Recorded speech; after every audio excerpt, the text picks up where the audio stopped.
Think about your best friend and how they shop. It's vastly different than how you might shop online, and you both should never get the same cart reminder emails. That's where Instant AI takes over. In just the last few weeks, Instant's rolled out AI flows for over 300 brands. The momentum is crazy, and I've been talking on stage with Liam at the Q4 Summit and Grow New York about it nonstop. Here's why it works. Instant can immediately understand who's on your site and what all they've been looking at.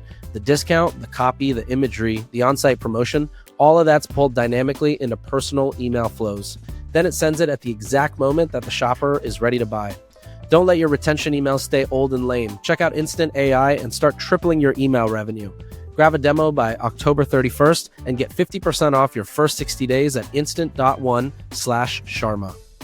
Well, Aaron, I'm excited to have you on Limited Supply. This has been a long time coming. We've been friends for years. Got to build some brands together, have worked together. We have the running joke that you're the Jacob Johnson type of Indian. I'm the the Nick Patel type of Indian. I am Indian. For those I who don't promise. know, there's Christian Indians, and then there's the rest of Indians. And Aaron Paul is a Christian Indian. And if you don't have the YouTube up, he's a brown dude sitting in front of me, shaking his head from left to right. Exactly. And I'm the Indian who does shake his head from left to right. But no, I'm excited to have you here, Aaron. Thanks, man. Thank you. This is fun. It's gonna be fun. For the people who haven't got to meet you yet, can you give just a quick background of yourself and some of the stuff you've done, and almost brag in a way, so people are excited to then listen to the rest of this episode? Sweet. Yeah, my bread and butter is affiliate. I've been in the affiliate space for about 6 years. At this point, we've done a little bit over 500 million in just affiliate revenue. And so we built Paul Street. That's my agency. We started that 2 years ago, and we run PR, affiliate, mass media, performance PR, influencer. We do a lot of celebrity marriages, stuff at sports teams for some of the best brands and consumers. So that's your Hex Squats of the world, the Todd Snyder, so Liquid IVs. But yeah, we're having a lot of fun doing it. Yeah, it's been it's been fun to watch you build Paul Street from nothing just a couple years ago to inking deals with Hexclad and F1 drivers and Neurogum and F1 drivers. I mean, you're hanging out with Rufus Du Sol, signing deals with Grutman. Like, it's insane what you're doing and what you're doing to connect like that crazy traditional world of celebrity and this new kind of era of challenger brands. And it's funny because like all of these big talent agencies have tried to do this for years and take advantage of like how big some of these companies have gotten, but no one's done it successfully, and definitely not in, I think, the way that you've done it. But we're going to get into that in a second. The first thing I wanted to start with is PR. So PR is something that, brands, I mean, for a long time when brands would launch, they would earmark, 25 grand a month, 30 grand a month for a PR agency. So, people would earmark 25, 30 grand a month for a PR agency. And, it got to a point where like at first PR was super impactful. It was a make or break it type of a thing. And I feel like that was maybe like 6 to 7 years ago where PR was kind of peaking. And, you had to get like a Fortune writer or Bloomberg Business, like one of these Vogue Business big outlets to do your break. And then you have, all these follow-on outlets, and you get a massive traffic spike, and then it kind of slows down. But then you get the social proof out of it, which is really what like the performance teams really love to use. Today PR, I feel like, has shifted so much. There was this wave in between where everything was about listicles and, BuzzFeed shopping was a thing. Insider picks became really big. Today for brands that are doing PR, like, well, first of all, I'm curious, where do you think PR has evolved to? And then I'd love to learn from you, like, how do you think about PR? Because I know you're doing PR for brands that previously have paid those crazy retainers for PR agencies in the past, and they were not happy. So I'm curious, like, how you think about PR, but also how you've evolved that, basically, like, what are you doing for these guys? Yeah, I'd say like the main reason why a brand may not be happy with PR is just because how we define value to just dollars spent is changing, especially just in marketing. I think today PR is mainly an exercise of credibility building. That's what it is. Maybe 6, 7 years ago, yeah, you're going there to find audiences, find credibility, attach trust, and that brings in a really qualified audience. Today, like, I joke internally, but I also don't joke. I feel like I'm real about it. Is PR in the way that we have known it to exist is, quickly dying. And this Venn diagram of PR and affiliate, like that common ground is just coming, it's becoming its own thing. The way we look at PR is how can we fundamentally like go down this exercise of attaching the brand with credible outlets to effectively build a foundation that helps with that social proof, that internal like your paid spend and efficiencies there. Like obviously that opens the door for affiliate partners to care about the brands that we represent. Thought leadership is important, but effectively today is how can we marry the brand with anyone with a trustworthy audience or credibility. So PR today can be creators, PR today can be brand to brand partnerships, PR today can be events that are happening in real life. But again, it's about how do you utilize that to effectively run the engine of growth internally. I don't think that PR needs to be this ongoing, initiative of how can we get a couple of placements every single month. You're going to get that with a solid affiliate program anyway, but it's a nice tool to have from a sprint-based approach anytime you're raising some capital or you have a new product out in market or you're partnered with a celebrity. So it's those story-worthy moments that you want to go to market with. It's a good tool for that, but that's how we approach it. We do it from a sprint-based approach, but mainly we do it to build that foundation that gives affiliate like a launch pad to scale and be successful. Yeah, it's like one thing I like to talk, or one thing I talked about before was like so many brands today do not play in the middle of the funnel. They always think about this top of funnel.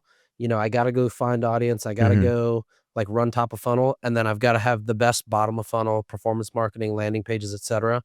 But Yeah. that middle of the funnel is like the PR stuff, is I think where PR now plays its role, which is essentially providing social proof for consumers to feel like they're not about to go get ripped off, or that, whatever they're suffering from is going to get solved because somebody else got that same thing solved for them.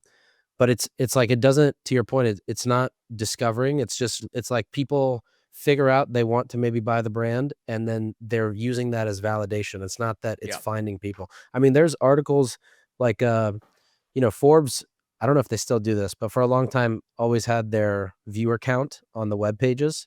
And like you can see that these breaking articles have 472 views, Yeah. It's and you're crazy. just like, okay, you do the math on click out rate from there, Hmm. assuming, a crazy click out rate of even 10%, you're talking 47 people. And then assuming a 5% conversion rate of 47 people, you're talking 3 people are going Yeah. to convert.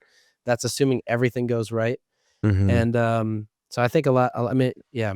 Anyways, PR, it seems like is definitely changing. Are these brands like, are they still like, is it still valuable to get PR in outlets like Fortune and Bloomberg, or like, is that, I mean, what is the purpose of some of those, I guess? Like, if you're a brand that's building right now or a founder who's building, like, do you need to worry about go getting that type of PR?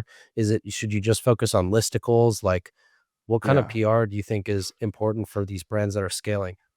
Yeah, it's interesting. So from our perspective, we focus a lot of our time and energy on the affiliate side of publisher. And one of the things that we noticed was affiliate is a great mirror of how your brand is perceived. So internally, if the brand is doing really well from a numbers perspective, typically the affiliates will also do well. But if the brand isn't well known, or if it's not really, if it doesn't have any legs, we typically see affiliates not as interested in an offer or a brand that we represent if they don't have that credibility, if they don't have organic pickups in publisher already. Their likeliness of even wanting to work with the brand is super low. And Wow. so even if you look at that example, it's like, And that's because um, they're looking for their own social proof that this thing is gonna correct. Yeah, sell, right? totally. And it's the same thing with consumers too. Like, yeah, I'll go look at a bunch of hex lab pans and, it'll be served to me on Facebook or Instagram or whatever. But then I'm going to maybe take a step out of that funnel and go and look at who's talking about it. Like, hey, has Good Housekeeping talked about hex lab? What's their perspective on this, maybe because I trust what they have to say. And even if it's not like a make or break deal for me, at least I have that like comfort level when I go to like purchase that product and, consider other brands in that category. So it's a nice little like, check of credibility that it plays for that consumer process, that customer journey. But even from the affiliate perspective, like, we've seen that's a big ask is affiliates do not want to figure out your business for you.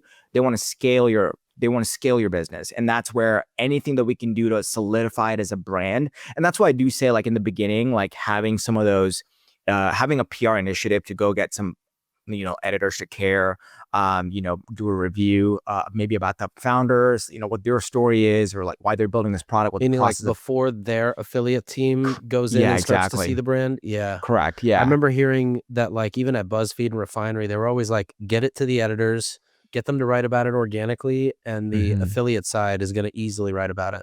Yeah. Yeah, and also, like, from like an ongoing, like, campaign perspective, we have tons of brands that are investing so much into, celebrity partnerships. They're putting their logos on, football fields, and, having PR as an outlet gives you essentially an avenue to tell the stories maybe you can't as a brand. And so they get Mhm. to come in from that editorial perspective and, like, shine more light on that. And that can also be utilized by the brand paid initiatives or just overall marketing storytelling. PR plays its place in that aspect.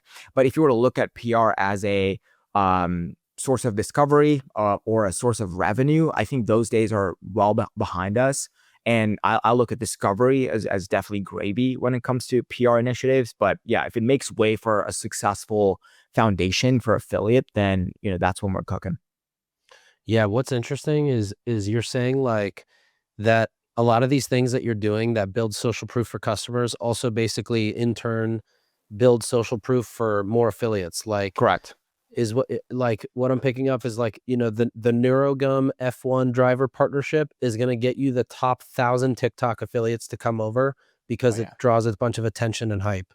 Not that Correct. exact thing, but, like, similar concept, yeah? Yeah, yeah, exactly. Yeah, I Yeah. think like any big picture like initiative that a brand invests into, so that can be your, deals with sports teams or deals with Formula One drivers, or, you're investing into an ongoing PR inclusion, initiative. Like, these are all like tactics or pieces of the puzzle that essentially gives people more comfort, more credibility to essentially be affiliates for you, like, they're coming back and purchasing, helps within retail. So yeah, it's all part of that mix as we approach it holistically. And how are creators starting to play a role in this world of affiliates, PR, and, like, kind of the I guess even the evolution of, like, creators, partnerships, and earned media there? Yeah, I honestly think like the future of PR, like a big,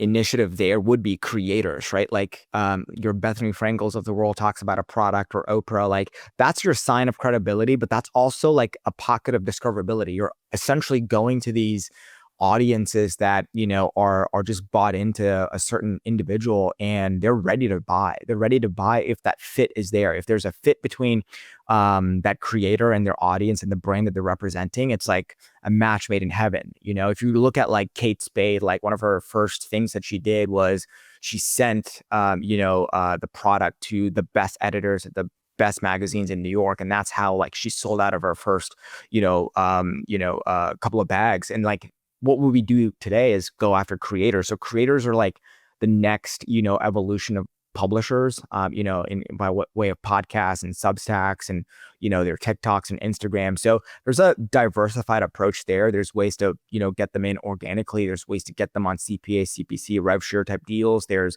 way to get them in from a flat fee engagement. But yeah, that's also like a big part of our PR initiative is how can we go get more credible people to talk about it rather than just like a credible publication. But yeah. Yeah. Brands like Third Love, Liquid IV, and NeuroGum all swear by Instant. They've tripled their email revenue, and some like Karen Kane even saw a 5x increase. They've been able to do this with AI because they can build hundreds of versions you'll never have time to make with Instant AI. While you run your business, it'll figure out what works and then continuously optimize to keep conversions growing. Don't get left behind while everyone else goes AI. Grab a demo by October 31st and get 50% off your first 60 days at instant.one/Sharma. Go crush BFCM. I feel like so many brands, they're like, okay, we're going to figure out Facebook and Google and then TikTok, and then maybe we'll figure out affiliate as a channel. when do you think is like the right time that brands should start thinking about onboarding affiliate?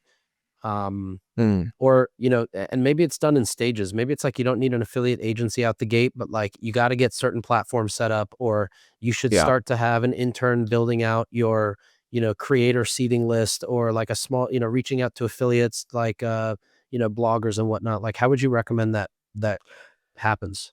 Yeah, so before you engage in any affiliate activity, there's one thing that brands just, truly need to like understand is effectively forget the type of affiliate. Whatever type of affiliate it is that you're going after, you always will have just one shot with them, right? What that means is, cool, let's just say you get an affiliate to care and they say, yes, we'll talk about the brand. And they go ahead and invest in whatever type of content that it is that they do. And if it for some reason doesn't convert or it's just a negative experience for their audience, they're not coming back. The affiliate is never coming back purely just because if you're an affiliate, every morning you wake up, there's probably 100 to 200 brands in your inbox Mhm. saying, hey, we're the next best saw company, talk about us, right? Like there's only one shot. And so really that's on the brand then, hey, when is the right time to go and equip these affiliates to effectively talk about you? And there's two things to also think about when it comes to affiliate. Like affiliates are equal parts lazy and they're greedy. From a laziness perspective, give them everything that they need to talk about so they can do the least bit of work to talk So about what the all brand are to you their giving audience. these affiliates? Yeah, it's essentially like, hey, here's all of the things that work from a messaging standpoint. So let's just say your Greens gummy brand. Is there an angle to GLP-1? Is there an angle to vitamin D? Is there an angle to a busy mom that can't put, vitamins into their lunch boxes for their children? Like, what are all the angles that you can go and give an affiliate? So that gives, that gets their brain kind of turning a little bit. So that's when they can come in and utilize their creative like liberty to talk about the brand in a way that their audience cares about. In Mhm. addition to that, EPCs, like, earnings per click, it's like if you go to them with a, if you're more than like $2 to $3, $4 per click, that's a successful offer, right? That's something And that's can you very break that exciting. down? Yeah. EPCs, So what's the math on that? Affiliates typically look at click-based revenue. So every click is a reader or someone that's taking action on your blogs. And if they're now being incentivized from a rev share perspective, so that can be 10% of order or 15%, or a CPA where your brands that give $100, $200 CPA, or if they're getting, a flat fee deal, everything really comes down to the amount of clicks driven. And that's what they're looking at from like a conversion perspective as well. In terms of priorities for an affiliate, affiliates typically care for number one, that your offer and your products convert, right? You can give them a $500 CPA, but if you're sending your traffic to a brick wall and they don't convert, no one's making money, right? So like make sure that your just pages convert and it's dialed in from that perspective and show them that it does. The second thing that affiliates care about is pay them on time. Like a fed affiliate is a happy affiliate. So yes, if an affiliate is driving all this traffic and then you pay them on net 90 terms, like if an affiliate drops off, then you're like, what the heck happened? Like that was good scale. Like they're not getting paid, right? And so make sure you pay them on, we pay our affiliates on net 7, net 15, like, every 2 weeks, ideally. So that's what we also do. And then thirdly, that's where the payout really comes into play. And the CPA, the payout structure is never fixed, right? I don't want brands to break their relationship or potential longevity with an affiliate right in the beginning because they're just like, oh, we'll only give you 10%, 15%. The CPA is never fixed. Ideally, when you're going to an affiliate and saying, hey, like, what would it take for you to care to invest into this relationship? And they throw out a number and say, hey, we'll give you 5 more than that number. Like, that's a happy affiliate. And once you've built this rapport with the affiliate, that's when, that leverage shifts a little bit more to your side and you can go into a little bit of deal making and say, hey, like, how about we tackle CPAs by SKU or the type of customer, attribution-based windows. So there's a lot of ways to dynamically approach payout optimization. So never look at it as a blanket 10%, 15% type of deal, which is what typically most brands, make and break their affiliate programs on. But yeah. Yeah. Is it fair to say that like a lot of the advanced affiliates, meaning like advanced advertisers that work with affiliates, have a pretty big variety of compensation models depending on the affiliate, versus a lot of the affiliate programs you probably see like crash and burn? They're like 10% across the Yeah, board, standard, correct. that type of thing? Yeah, I'd say like a prime affiliate. Most brands also will see this as like, hey, like 20% of my revenue in the affiliate program. Sorry, 80% of the revenue that comes from my affiliate program comes from like about 15 to 20% of the affiliate. So if you were to look at those affiliates, and just you know like churn everybody out, and just focus on those. Now there's a set of dynamic setups that you can set up with that affiliate. So that can be paid initiatives in terms of hitting their audience from a newsletter perspective. There is whitelisting deals that you can do where they're now running traffic on their Facebook handles, and you can set it on a percentage of spend model, right? You can get like access to their articles and run it on your Facebook account. That's a percentage of spend model.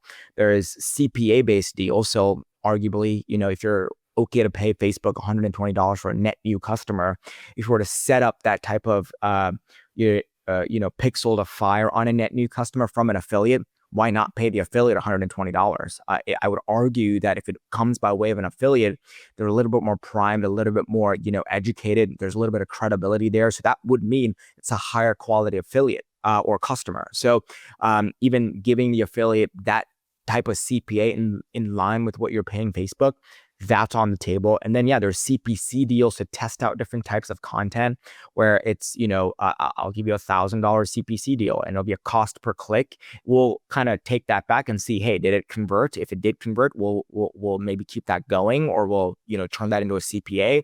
But there's all these ways of working with an affiliate. Let's just call it a listicle, ForbesHealth.com. Like if you go to the Forbes Health, let's call it the GLP-1 listicle, right? Every brand on that listicle is fighting to get that number one spot.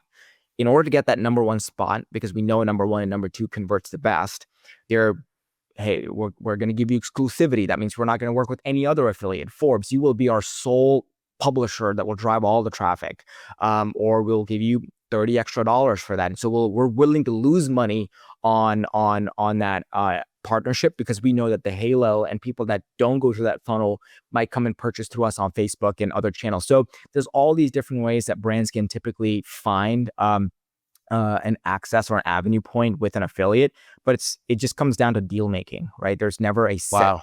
way to set up a deal. It's all about negotiating and finding out the best incentive for both parties. Yeah, I feel like most people have never even thought that the affiliate marketing world can be that complex, because typically you just see platforms where you set up kind of a 10% evergreen program Mhm. and hand it to creators, or like it gets listed on couponing sites. And that's, for the most brands, that's the extent of their affiliate program, or they hire like a Rakuten and Yeah. just gets them ranked on a bunch of coupon sites. Okay, a couple weeks ago, we were on the terrace having dinner, and we were talking about media buyer affiliates, Mhm. which is a concept that I'm sure like 3% of people are going to know about. Most people have probably not heard about this and don't even realize that this is something that exists.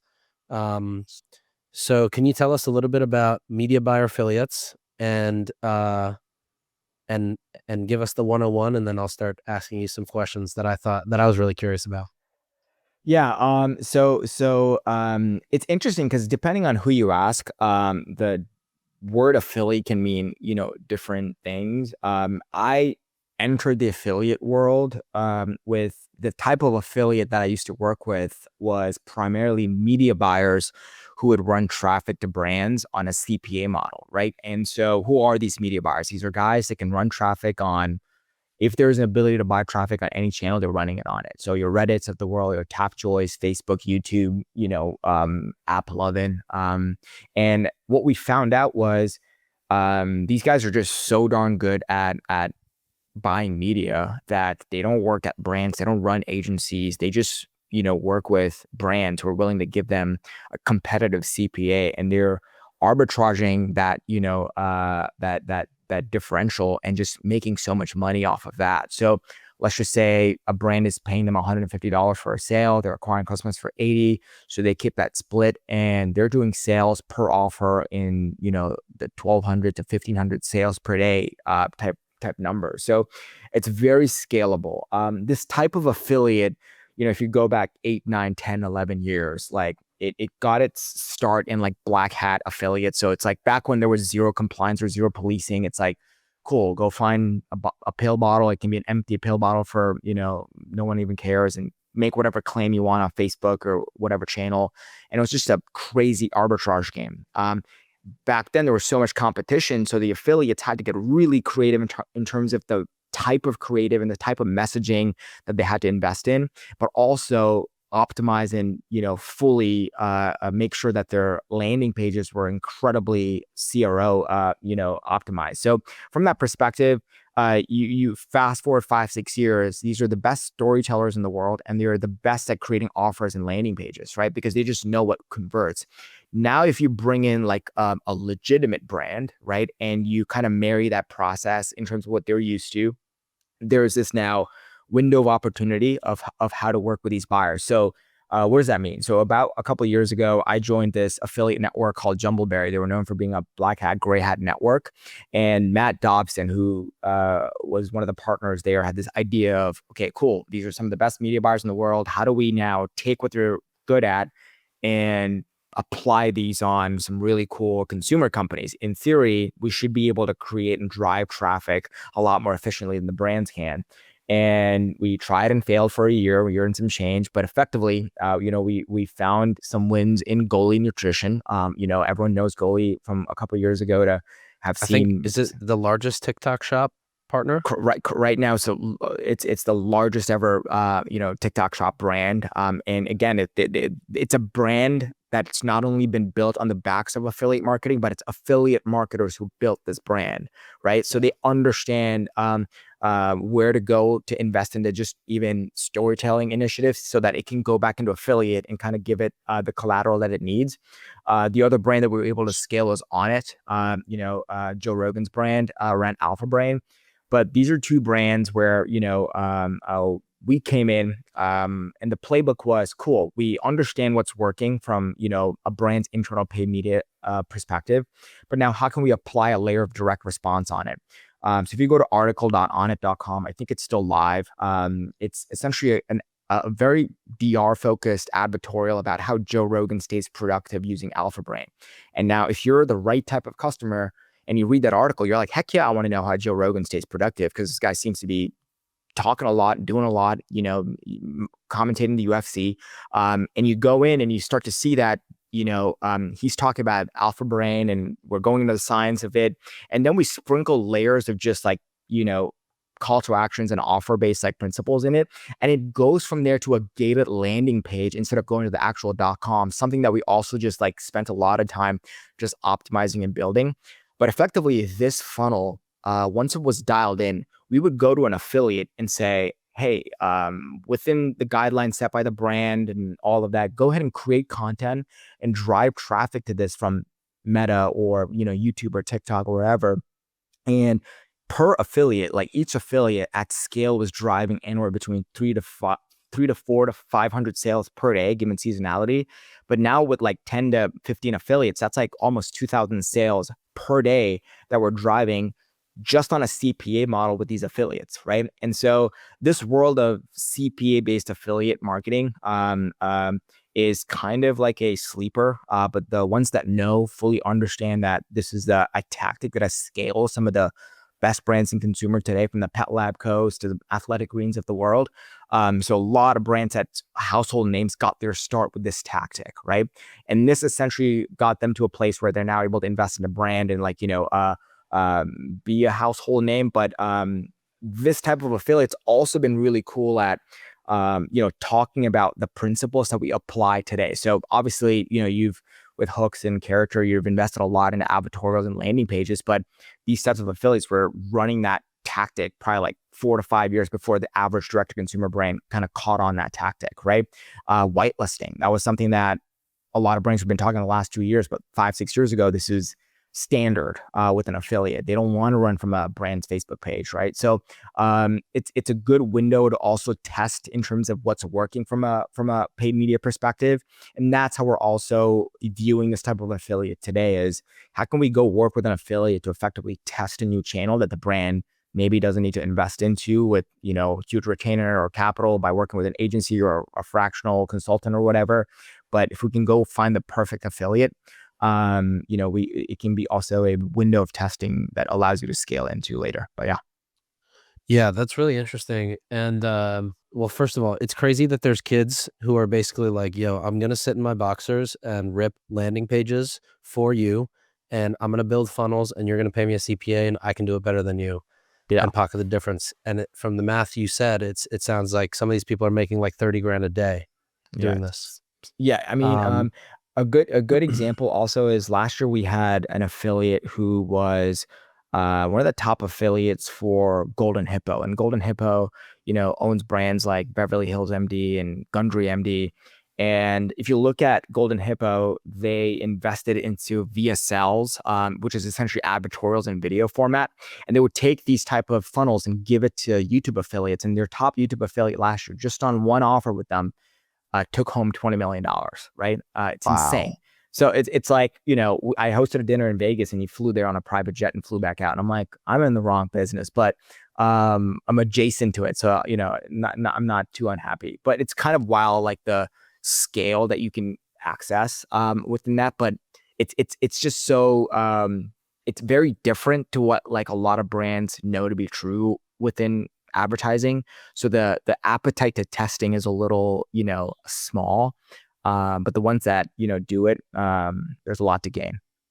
Yeah, from what I've realized, like the brands that get it and know how to dive in, kind of like because they know what's to come and what the investment looks like, the time horizon looks like, those guys crush affiliate. The ones that are like, we'll test it eventually, and then when they test it with a limited budget, and they don't really dive in all the way. They Mhm. fail at the channel because it's not tested right, and then they'll claim affiliate doesn't work. But I mean, the way that you've described affiliate, we just talked about 4 different ways to do affiliates, and all are very interesting. Yeah. I'd say like I talked about like just basic like fundamental like understanding when starting an affiliate program, but like this one point like changes your perspective on affiliate is not like a machine like Facebook. It's not like an algorithm. It's not like, hey, you put in $1 on this end and hopefully 2 or 3 spit out on the other end.